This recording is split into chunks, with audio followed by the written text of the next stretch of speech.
Good afternoon, gas heads. XL Trinity here. I just thought I'd show y'all something. Leaves up here in northern Michigan, they're starting to turn in the maples. Just thought I'd let y'all know that. Down south, I'm sure everything's still green. Anywho, here we go. This is the Ford that I was talking to you about, the Expedition all-wheel drive, okay, which is a gas sucker, and Triton 4.6. And I've got my scan gauge hooked up to this individual's vehicle, and there it is. And I couldn't video while I was driving because, well, that's above my pay grade. So, but anyhow, 14.5 miles to the gallon is what this beast gets. And after installing the generator, the new design I made that I had showed on an earlier video, at 55 miles an hour is 23 miles to the gallon. That's with no modifications to the O2 sensors at all, or mass airflow. But you're probably wondering, what in the world has he got going on here? This is heating my hose from my pump. And this comes out of my reservoir, goes back down to the pump, goes back in through the generator, so that heats my electrolyte. I boosted my electrolyte, which is vinegar, with a little bit of hydrogen peroxide, and it added a little conductivity. I was surprised, just a little bit of conductivity, but it starts to foam up at the top of the and there's the reservoir. It starts to foam up at the top of the reservoir, and I'm not too fond about that, so I'll have to figure something out. But the generator's way down in there. You can't. I couldn't show it to you if you wanted to. I mean, but that's just my reservoir there. And electronics are right down in here, between the washer fluid reservoir and the thing here. And here's the relay that allows me to turn the unit on when my engine comes on. And if the engine turns off, it shuts off. And it's hooked right into the ignition harness down here, right into the ignition wire. And it's a 12-volt supply.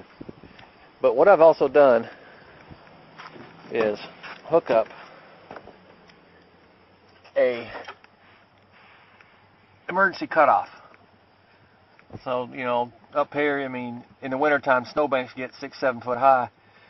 I mean, if you hit one of those, you can bust a hose or something, and you want to be able to shut it off. And so there it is. You shut it off. But so it was pretty simple. This hooks right into the ignition wire that I showed you up front, and it just cuts that ignition off so that the relay doesn't kick on if you have that switch turned off. So nothing to it, but it's a lot of work. This was a beast.